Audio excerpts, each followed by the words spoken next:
जय श्री कृष्णा। राधे राधे। नमस्कार दोस्तों, आप सभी को अमल की एकादशी व्रत की हार्दिक शुभकामनाएं। आज फाल्गुन मास के शुक्ल पक्ष की एकादशी तिथि है और इस एकादशी को अमल की एकादशी के नाम से जाना जाता है। कुछ स्थानों पर इसे रंग भरी एकादशी भी कहते हैं।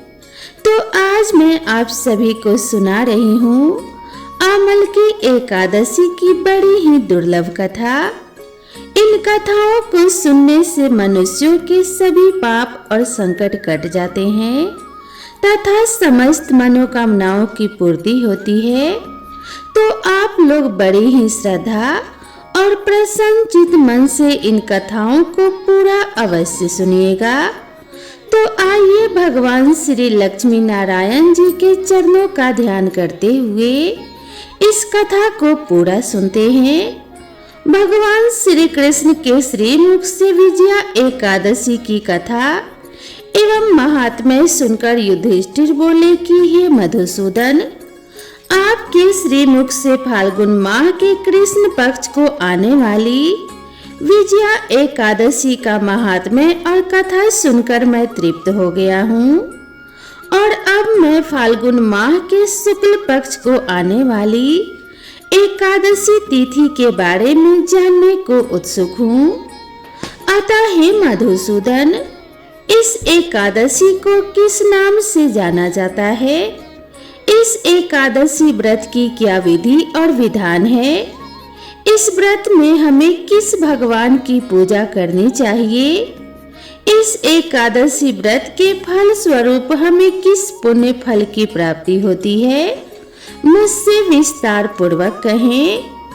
युधिष्ठिर की बात सुनकर भगवान श्री कृष्ण बोले कि हे राजन, फाल्गुन माह के शुक्ल पक्ष को आने वाली एकादशी को अमल की एकादशी के नाम से जाना जाता है।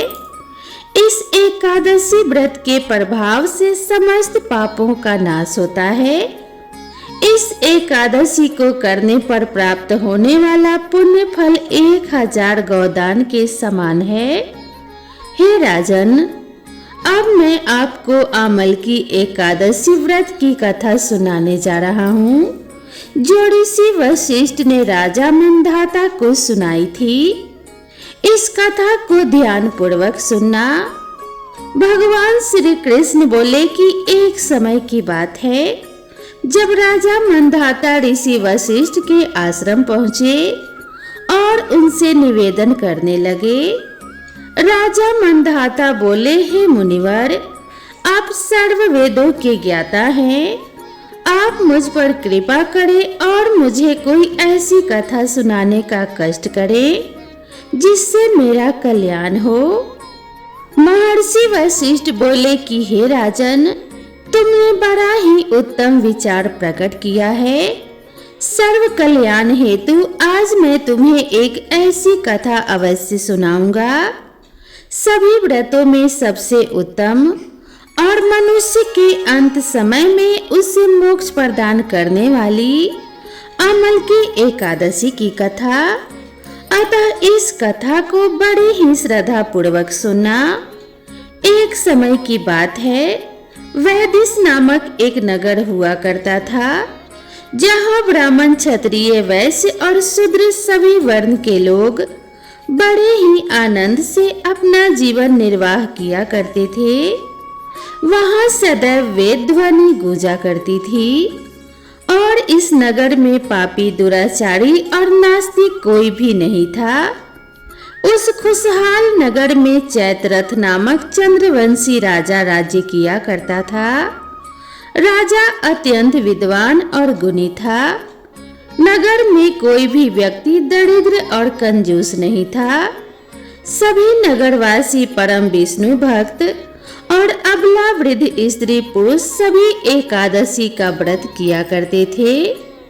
एक दिन फाल्गुन माह के शुक्ल पक्ष की अमल की एकादशी का पर्व आया।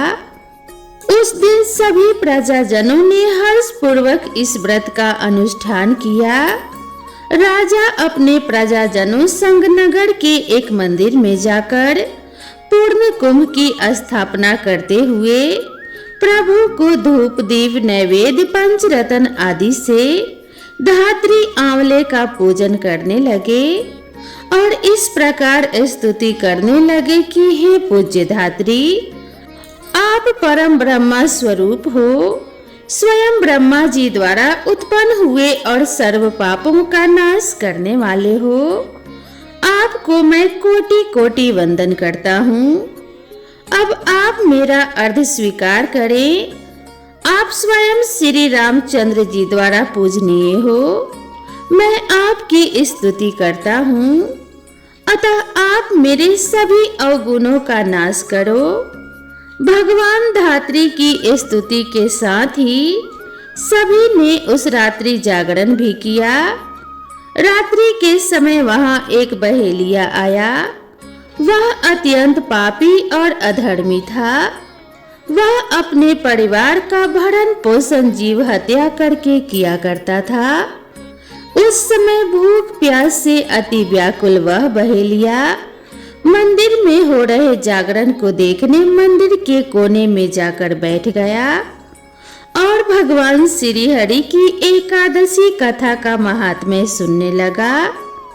इस तरह वहां उपस्थित अन्य नगर जनों की भांति उसने भी पूरी रात्रि जागरण करते हुए बिता दी।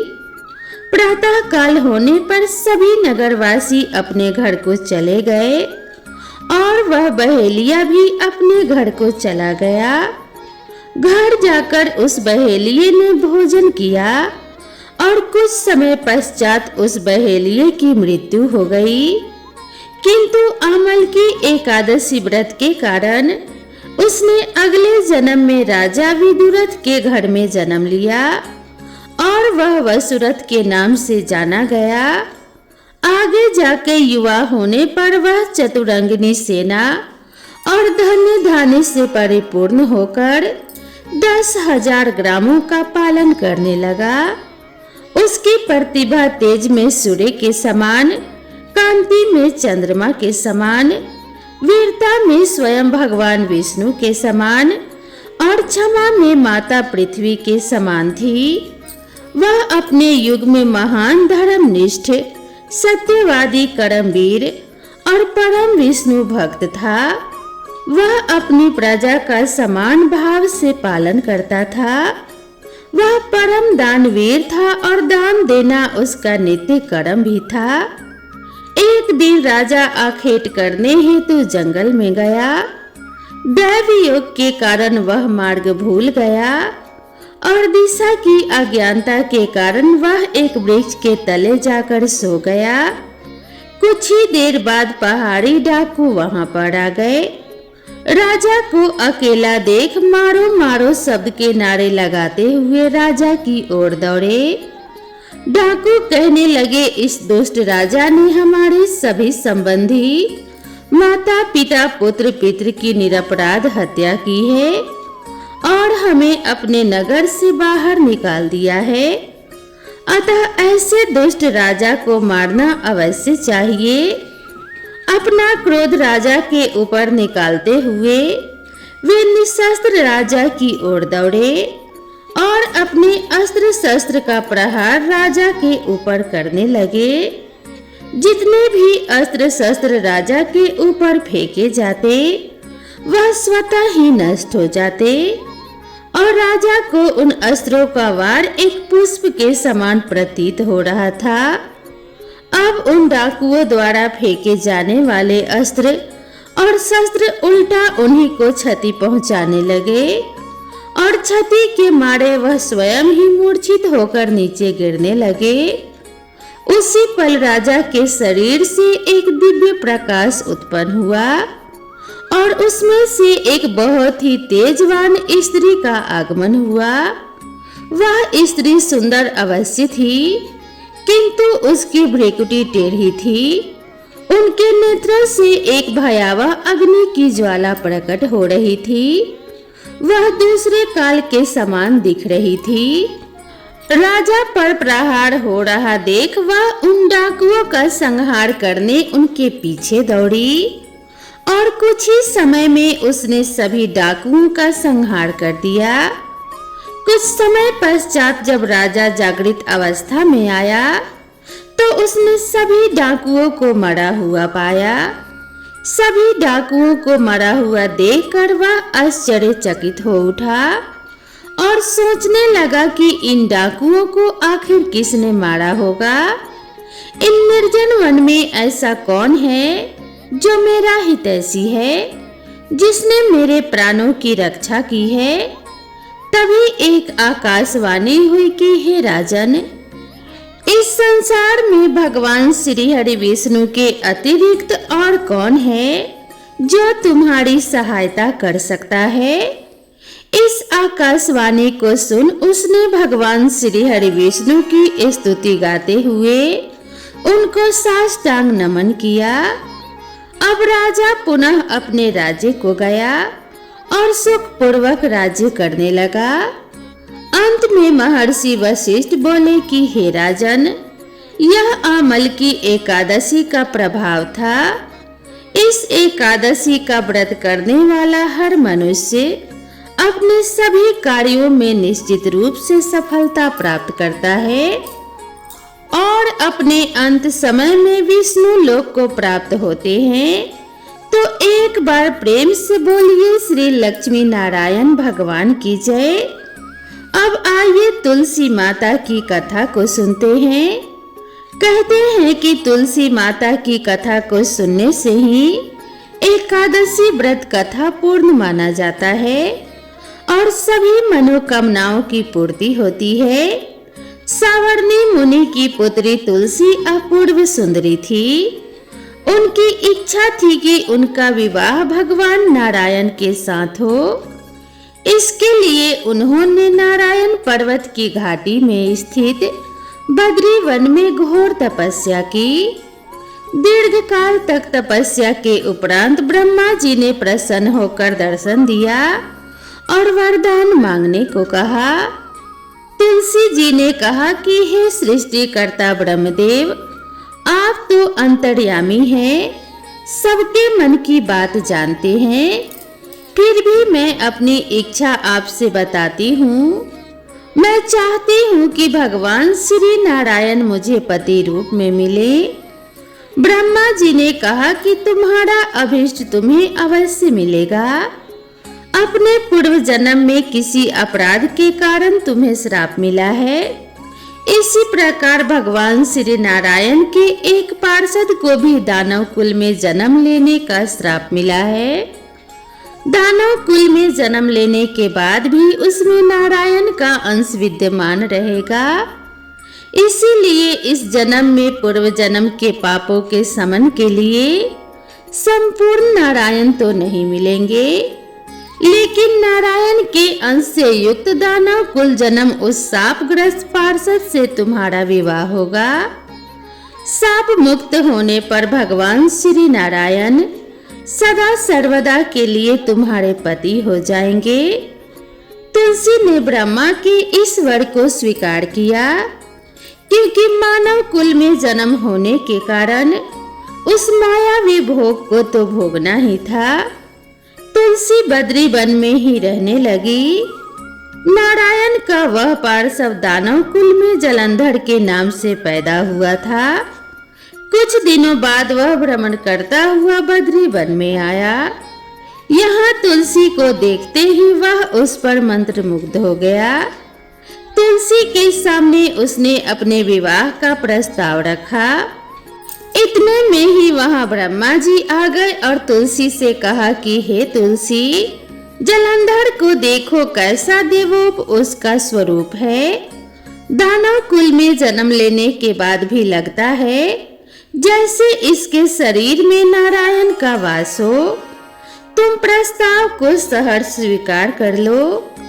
तुलसी को भी लगा कि उसकी तपस्या पूर्ण हुई और उसे इच्छित फल मिला है। जलंधर के साथ उसका गंधर्व विवाह हो गया और वह जलंधर के साथ उसके महल में पत्नी बनकर आ गई। जलंधर ने अपनी परम सुंदरी सती साध्वी पत्नी तुलसी के साथ बहुत दिनों तक राज्य किया। उसने अपने राज्य का इतना विस्तार किया कि देवलोक तक उसके अधिकार में आ गया। स्वर्ग का सुख भोगने वाले देवताओं की दशा भिखारियों जैसी हो गई। जलंधर किसी को कष्ट नहीं देता था, पर अधिकार और राज्य छिन जाने से सारे देवता मिलकर ब्रह्मा, विष्णु और शिव जी की सभा में गए तथा अपनी विपत्ति सुनाई। ब्रह्मा जी ने कहा, तुलसी परम साध्वी है, उसका विवाह जलंधर से मैंने ही कराया था। जलंधर को तब तक नहीं हराया या मारा जा सकता जब तक तुलसी को छला न जाए। भगवान श्री हरि विष्णु जी ने कहा, जलंधर पूर्व जन्म में मेरा पार्षद था। श्राप के कारण उससे दैत्य कुल में जन्म लेना पड़ा। इस जन्म में भी मेरा अंश उसमें व्याप्त है। साथ ही तुलसी के पतिव्रत धर्म से वह अजय है। फिर देवताओं की सहमति से भगवान शिव ने जलंधर के पास संदेश भेजा कि या तो वह देवताओं को उसका राज्य लौटा दे या फिर वे भगवान शिव से युद्ध करे। जलंधर भगवान शंकर के पास पहुंचा और उनसे कहा कि हे देवादिदेव, आपके लिए देवताओं का पक्ष लेना उचित नहीं है। राज्य बढ़ाना हर राजा का कर्तव्य है। मैं किसी को दुखी नहीं कर रहा हूँ। देवताओं से कहिए कि वे मेरी प्रजा बनकर रहें। मैंने आपका कोई भी अपमान नहीं किया है। हमारा आपका युद्ध शोभा नहीं देता है। अगर आप हार गए तो बड़ी ही लज्जा की बात होगी। मैं हार गया तो आपकी कीर्ति बहुत अधिक नहीं बढ़ेगी। भगवान शंकर फिर हंसने लगे। वे तो सब रहस्य समझते थे। तुलसी और जलंधर के पूर्व जन्म के श्राप की अवधि लगभग पूरी हो चुकी थी। फिर भगवान शंकर जी बोले, इसमें कीर्ति और लज्जा की बात नहीं है। तुम देवों को राज्य लौटाकर उनके पद पर प्रतिष्ठित होने दो। युद्ध से बचने का यही एक उपाय है। जलंधर ने कहा, मैंने युद्ध के बल से देवलोक जीता है और कोई उसे युद्ध के द्वारा ही वापस ले सकता है। यह मेरा अंतिम उत्तर है और अब मैं जा रहा हूँ। ऐसा कहकर जलंधर वहां से चला गया। उसने अपनी पत्नी तुलसी को सारी बातें बताई और कहा, कर्म भोग सब काल के सूत्र में बंधा है। जीवन में हर शोक भय, सुख दुख, मंगल अमंगल सब काल के अधीन है। हम तो केवल निमित्त मात्र हैं। संभव है भगवान शिव देवों का पक्ष लेकर मुझसे युद्ध करें, लेकिन तुम चिंता मत करना। तुम्हारा सती तेज मेरी रक्षा करेगा। दूसरे दिन भगवान शंकर के नेतृत्व में देवताओं ने युद्ध छेड़ दिया। जलंधर ने भीषण बाणों की वर्षा कर उनका वेग रोका। उसके प्रहार से देवता डगमगाने लगे। उसने दानवी शक्ति का प्रयोग कर मायावी युद्ध आरंभ किया। युद्ध स्थल पर वह किसी को भी दिखाई नहीं देता था, पर उसके अस्त्र शस्त्र प्रहार कर देवों को घायल कर रहे थे। देवगण अपने अस्त्र चलाएं तो किस पर चलाएं, क्योंकि कोई शत्रु सामने था ही नहीं। कई दिनों तक इस तरह भयंकर युद्ध चला और जलंधर पराजित नहीं हुआ। तब शिव जी ने विष्णु से कहा कि हे विष्णु, कुछ तो उपाय करो, अन्यथा मेरा तो सारा यश मिट्टी में मिल जाएगा। विष्णु जी ने सोचा कि बल से तो जलंधर को हराया नहीं जा सकता, इसीलिए छल का ही सहारा लेना पड़ेगा। उन्होंने तुरंत अपना स्वरूप जलंधर जैसा बनाया और अस्त्र शस्त्र से सुसज्जित हो तुलसी जी के पास पहुंच गए और बोले, प्रिय, मैं युद्ध जीत गया। सारे देवता भगवान शंकर समेत मुझसे हार गए। इस खुशी में आओ मैं तुम्हें अपने अंग से लगा लूं। पति को प्रत्यक्ष खड़ा देख तथा विजय का समाचार सुन वह दौड़कर मायावी जलंधर के गले से लिपट गई। इस प्रकार पति पत्नी दोनों ने आलिंगन हो खूब खुशी मनाई। पर पुरुष के साथ इस प्रकार के व्यवहार से उसका सती तेज नष्ट हो गया। उसका सती तेज जो जलंधर की कवच के रूप में रक्षा कर रहा था, वह कवच नष्ट हो गया। जलंधर शक्तिहीन हो गया। यह जानते ही भगवान शंकर ने उस पर अपने त्रिशूल से प्रहार किया। त्रिशूल के लगते ही जलंधर जलकर भस्म हो गया। जलंधर के मरने को जानकर भगवान विष्णु अपने असली रूप में आ गए। सामने अपने पति जलंधर के स्थान पर भगवान विष्णु को खड़ा देख तुलसी बहुत विस्मित हुई। उसको पता लग गया कि स्वयं नारायण ने उसके साथ छल किया है। क्रोध में आकर तुलसी जी ने श्राप दिया और भगवान विष्णु से कहने लगी, एक सती स्त्री का सतीत्व भंग करने के अपराध में तुम हृदयहीन पत्थर हो जाओ। विष्णु जी ने तुलसी के श्राप को सिरोधार्य कर कहा कि हे देवी, तुम्हारे तथा जलंधर के कल्याण के लिए मुझे ऐसा करना पड़ा। तुम दोनों को श्राप मुक्त करना था। तुम भी अब अपना शरीर त्याग कर तुलसी बिरवा के रूप में जन्म लोगी और मेरी पूजा तुलसी दल से होगी। मैं शालिग्राम पत्थर बनूंगा और तुम मेरे शीश पर आदर से विराजमान होगी। तुम्हारे पति की हड्डियों के चूर्ण से शंख की उत्पत्ति होगी। उस शंख ध्वनि से देवताओं तथा मेरी पूजा आराधना होगी। जहाँ शंख ध्वनि होगी वहाँ मंगल में मैं विराजमान रहूंगा। तुमने पूर्व जन्म में बद्री वन में मुझे पाने के लिए बड़ी तपस्या की थी। अब अगले जन्म में मैं नारायण के रूप में बद्रीनाथ वन में स्थापित होऊंगा और मेरी पूजा अर्चना फल फूल से ना होकर तुम्हारे तुलसी दल से होगी। मेरे शीश पर विराजमान होकर तुम मुझसे भी ऊंचा पद प्राप्त करोगी। तो प्रेम से बोलिए श्री लक्ष्मी नारायण भगवान की जय। बोलिए श्री तुलसी शालिग्राम जी की जय।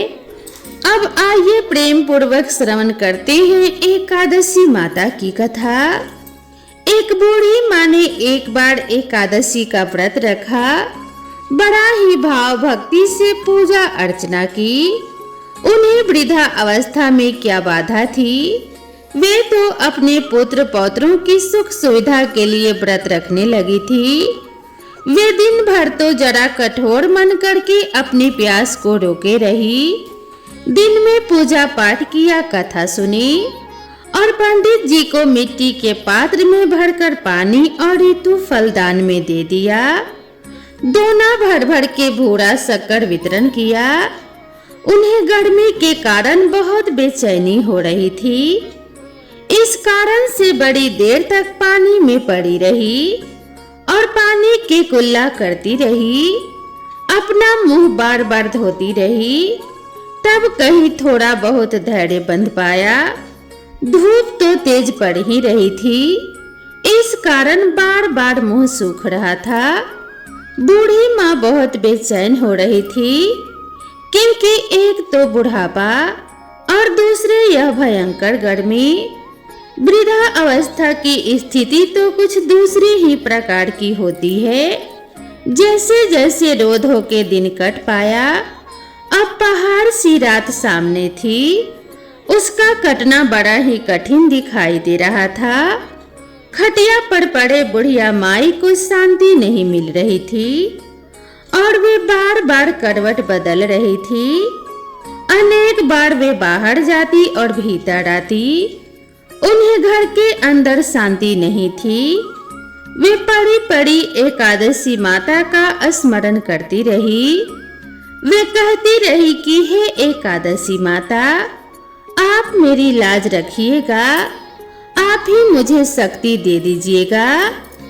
जिससे मैं भली भांति आपका व्रत कर सकूं और यह पहाड़ सी रात शांति पूर्वक व्यतीत हो सके। प्यास के कारण बूढ़ी माँ की बेचैनी तो बढ़ ही रही थी। उन्होंने धैर्य रखने का बहुत प्रयास किया, किंतु सहनशीलता की सीमा टूट गई और वे घबराकर एकदम चिल्ला पड़ी। बोली कि बचाओ बचाओ।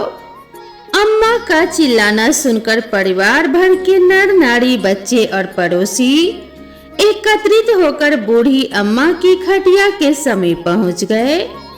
सबने पूछा कि अम्मा जी, आपको क्या हुआ? आप क्यों चिल्ला रही हैं? आप इस वृद्धा अवस्था में यह कठिन व्रत क्यों कर रही हैं? अम्मा जी, शक्ति से ही भक्ति होती है। थोड़ी ही देर में वे फिर से बोली कि अरे हमारे तो प्राण ही निकले जा रहे हैं। मेरी छाती पर ठंडे पानी का घड़ा रख दीजिए। नातियों ने दादी की छाती पर ठंडे पानी का पात्र रख दिया। तब कहीं जाकर उन्हें थोड़ा बहुत आराम मिला और थोड़ी देर के लिए उन्होंने अपनी आंखें बंद कर ली। एकादशी माता ने सोचा कि यह बूढ़ी अम्मा है तो बहुत कठोर, जरा जाकर उसकी परीक्षा लेनी चाहिए। वे आधी रात को मुर्गा बनकर टेढ़ टेढ़ करने लगी। मुर्गा की आवाज सुनकर दादी जल्दी से उठी और बाहर जाकर आसमान की ओर देखा, किंतु आसमान में उन्हें कहीं प्रातःकालीन तारा दिखाई नहीं दिया। वे सोचने लगी कि यह मुर्गा क्यों और कैसे बोल गया। उन्हें प्यास तो लग ही रही थी।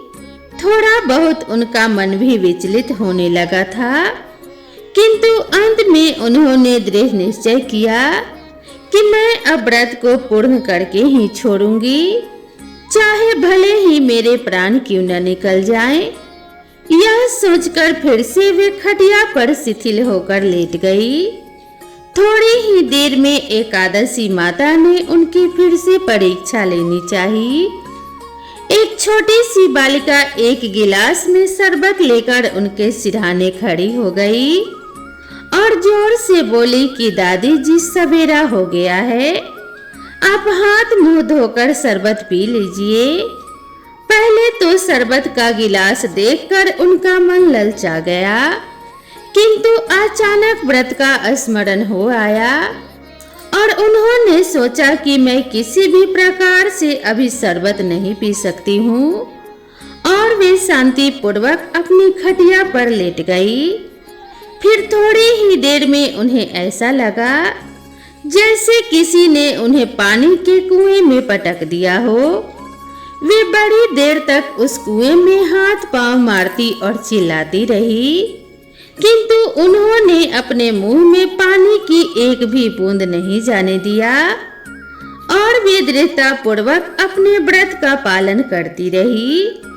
थोड़ी ही देर में न जाने कहां से सामने आग जलने लगी, जिससे भारी गर्मी बढ़ने लगी और प्यास के कारण प्राण निकलने लगे, किंतु बूढ़ी अम्मा का कुछ भी नहीं बिगाड़ पाया।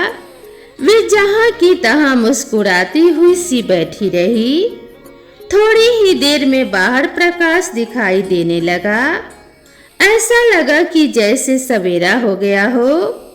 बूढ़ी अम्मा ने जब बाहर निकलकर देखा तो समझ गई कि अभी सवेरा होने में 3-4 घंटे की देरी है। यह जानकर वे शांति पूर्वक इधर उधर घूमने फिरने लगी। एकादशी माता यह बात अच्छे से समझ गई कि यह बूढ़ी अम्मा किसी भी प्रकार से अपने व्रत से नहीं टल सकती है। वे उनके सत्य व्रत को अच्छी तरह से समझ गई। सवेरा होते ही बूढ़ी अम्मा ने स्नान किया, भगवान का पूजन पाठ किया, एकादशी माता की कथा सुनी, ब्राह्मणों को दक्षिणा देकर भोजन कराया। तब कहीं जाकर उन्होंने जल ग्रहण किया।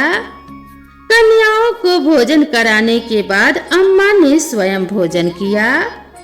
उस श्रेष्ठ व्रत के प्रताप से बूढ़ी अम्मा की आयु में वृद्धि हो गई उनका घर परिवार हरा भरा हो गया। घर में अब उनके कोई अभाव नहीं रहा। वे हर तरह के सुख संसाधनों से संपन्न हो गई।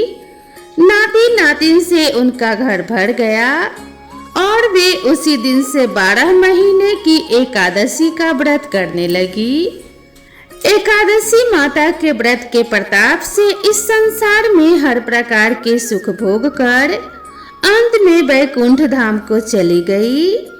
जैसे एकादशी माता ने बूढ़ी माता और उनके परिवार को हरा भरा किया, ऐसे ही एकादशी माता हम सभी की मनोकामनाओं को पूर्ण करे। तो प्रेम से बोलिए श्री लक्ष्मी नारायण भगवान की जय।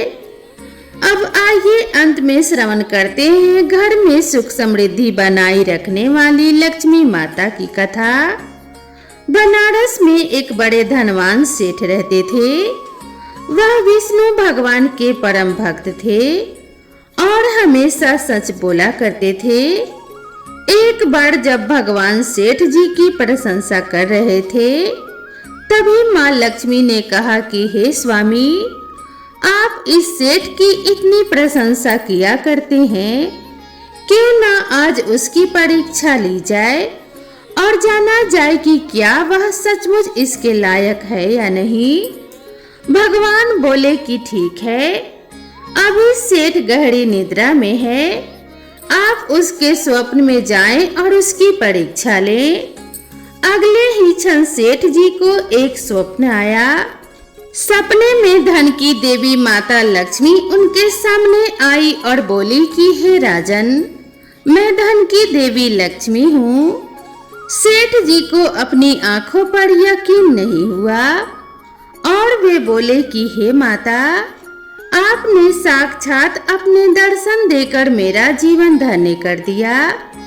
बताइए मैं आपकी क्या सेवा कर सकता हूँ। देवी लक्ष्मी ने कहा कि कुछ नहीं राजन, मैं तो बस इतना बताने आई हूँ कि मेरा स्वभाव चंचल है और वर्षों से तुम्हारे भवन में निवास करते करते मैं ऊब चुकी हूँ, इसीलिए यहाँ से जा रही हूँ।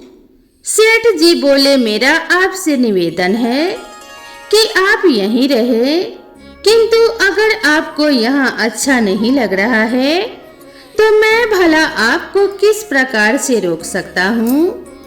सेठ ने कहा कि हे माँ, आप अपनी इच्छा अनुसार जहाँ चाहे जा सकती हैं। तत्पश्चात देवी लक्ष्मी उसके घर से चली गई। थोड़ी देर बाद माता लक्ष्मी रूप बदलकर पुनः सेठ के स्वप्न में यश के रूप में आई और बोली कि हे सेठ, मुझे पहचान रहे हो कि मैं कौन हूँ। सेठ ने कहा कि नहीं महोदय, मैंने आपको नहीं पहचाना। यश बोला, मैं यश हूँ, मैं ही तेरी कीर्ति और प्रसिद्धि का कारण हूँ, लेकिन अब मैं तुम्हारे साथ नहीं रहना चाहता क्योंकि माँ लक्ष्मी यहाँ से चली गई हैं, इसीलिए मेरा भी यहाँ कोई काम नहीं है। सेठ ने बोला कि ठीक है, यदि आप भी जाना चाहते हैं तो वही सही। सेठ जी अभी भी स्वप्न में ही थे और उन्होंने देखा कि वह दरिद्र हो गए हैं और धीरे धीरे उनके सारे रिश्तेदार व मित्र सभी उनसे दूर हो गए हैं। यहाँ तक कि जो लोग उनका गुणगान किया करते थे वे भी अब उनकी बुराई करने लगे हैं। कुछ समय बीतने पर लक्ष्मी जी धर्म का रूप धारण करके सेठ के सपने में आई और बोली कि हे सेठ, मैं धर्म हूँ। माँ लक्ष्मी और यश के जाने के बाद मैं भी इस दरिद्रता में तुम्हारा साथ नहीं दे सकता, इसीलिए मैं भी जा रहा हूँ। फिर सेठ ने कहा, जैसी आपकी इच्छा। सेठ ने उत्तर दिया और धर्म भी वहां से चला गया। कुछ समय बीत जाने पर माँ लक्ष्मी सत्य के रूप में स्वप्न में प्रकट हुई और बोली कि हे सेठ, मैं सत्य हूँ। लक्ष्मी, यश और धर्म के जाने के बाद अब मैं भी यहाँ से जाना चाहता हूँ। ऐसा सुनकर सेठ जी ने तुरंत सत्य के पांव पकड़ लिए और बोले, महाराज, मैं आपको नहीं जाने दूंगा। भले ही सब मेरा साथ छोड़ दें, मुझे त्याग दें, पर कृपया आप ऐसा मत कीजिए। सत्य के बिना मैं एक क्षण नहीं रह सकता।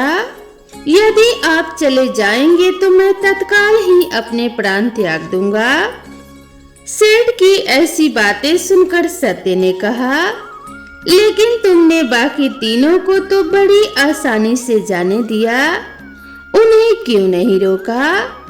सेठ जी बोले, मेरे लिए वे तीनों भी बहुत महत्व रखते हैं, लेकिन उन तीनों के बिना भी मैं भगवान के नाम का जाप करते करते उद्देश्य पूर्ण जीवन जी सकता हूँ। परंतु यदि आप चले गए तो मेरे जीवन में झूठ प्रवेश कर जाएगा और मेरी वाणी अशुद्ध हो जाएगी। भला ऐसी वाणी से मैं अपने भगवान की वंदना कैसे कर सकूंगा? मैं तो किसी भी कीमत पर आपके बिना नहीं रह सकता। सेठ जी का उत्तर सुन सत्य प्रसन्न हो गया और उसने कहा, तुम्हारी अटूट भक्ति ने मुझे यहाँ रुकने पर विवश कर दिया है और अब मैं यहाँ से कभी नहीं जाऊंगा। ऐसा कहते हुए सत्य अंतर ध्यान हो गया। सेठ जी अभी भी निद्रा में ही थे। थोड़ी देर बाद स्वप्न में धर्म वापस आया और बोला, मैं अब तुम्हारे पास ही रहूंगा, क्योंकि यहाँ सत्य का निवास है। फिर क्या था? सेठ जी ने प्रसन्नता पूर्वक धर्म का स्वागत किया। उसके तुरंत बाद यश भी लौट आया और बोला कि हे सेठ, जहाँ सत्य और धर्म है वहाँ तो यश स्वतः ही आ जाता है, इसलिए अब मैं भी तुम्हारे साथ ही रहूंगा। सेठ जी ने यश की भी आवभगत की और अंत में माँ लक्ष्मी आई। उन्हें देखते ही सेठ जी नतमस्तक होकर बोले कि हे देवी, क्या आप भी पुनः मुझ पर कृपा करेंगी? देवी लक्ष्मी ने कहा, अवश्य राजन, जहाँ सत्य धर्म और यश हो वहाँ मेरा वास निश्चित ही है। यह सुनते ही सेठ जी की नींद खुल गई। उन्हें यह सब सपने जैसा लगा, परंतु वास्तविकता में वह एक बड़ी कड़ी परीक्षा से उत्तीर्ण होकर निकले थे। हमें भी हमेशा याद रखना चाहिए कि जहाँ सत्य का निवास होता है वहाँ यश, धर्म और देवी लक्ष्मी का निवास स्वतः ही हो जाता है। सत्य तो सिद्धि, प्रसिद्धि और समृद्धि है। तो प्रेम से बोलिए जय श्री कृष्णा, राधे राधे। दोस्तों, आप सभी को ये कथा कैसी लगी कृपया कमेंट करके जरूर बताएं। वीडियो पसंद आई हो तो वीडियो को एक लाइक जरूर करें। साथ ही अगर आप सभी मेरे चैनल पर पहली बार आए हैं तो चैनल को सब्सक्राइब करना बिल्कुल ना भूलें। भगवान विष्णु और माता लक्ष्मी की कृपा आप सभी के ऊपर सदा सर्वदा बनी रहे, इसी कामना के साथ आप सभी से विदा लेते हैं। मिलते हैं इसी तरह की नेक्स्ट वीडियो में, तब तक के लिए राधे राधे।